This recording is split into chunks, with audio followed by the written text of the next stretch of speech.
அண்மை செய்தியாக பார்த்து வருகிறோம். வேலூரில் நேற்று பலத்த சூறாவளி காற்றுடன் இடிமின்னலுடன் கூடிய கனமழை பெய்த நிலையில் அங்கு விபத்து ஏற்பட்டிருக்கிறது. ராட்சத எல்இடி பேனர் சரிந்து விபத்து ஏற்பட்டிருக்கிறது. அந்த காட்சிகளை பார்த்து வருகிறோம்.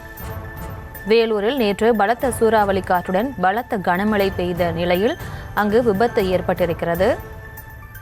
விவரங்களோடு இணைகிறார் செய்தியாளர் முரளி. முரளி, வணக்கம். விவரங்களை வழங்கலாம். வணக்கம்.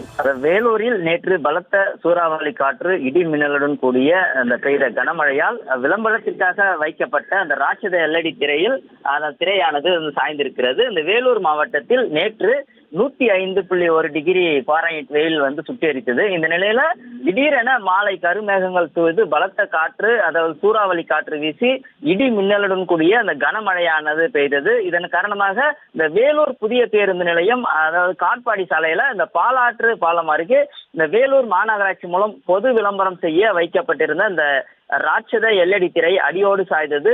அதோடு அருகில் இருந்த அந்த விளம்பர பேனர் கம்பங்களும் முறிந்து விழுந்தது.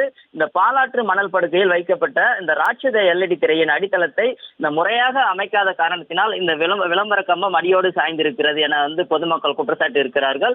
அதே போன்று பல இடங்களில், அதாவது பாதுகாப்பற்ற முறையில இந்த எல்இடி திரைகள் மற்றும் விளம்பர பேனர்கள் மாநகராட்சி மூலம் வைக்கப்பட்டிருக்கிறது. அதை முறைப்படுத்த வேண்டும் என்று பொதுமக்கள் கோரிக்கை விடுத்திருக்கிறார்கள். இந்த விபத்துல அதிர்ஷ்டவசமாக யாருக்கும் எந்த சேதமும் ஏற்படவில்லை என்பது குறிப்பிடத்தக்கது.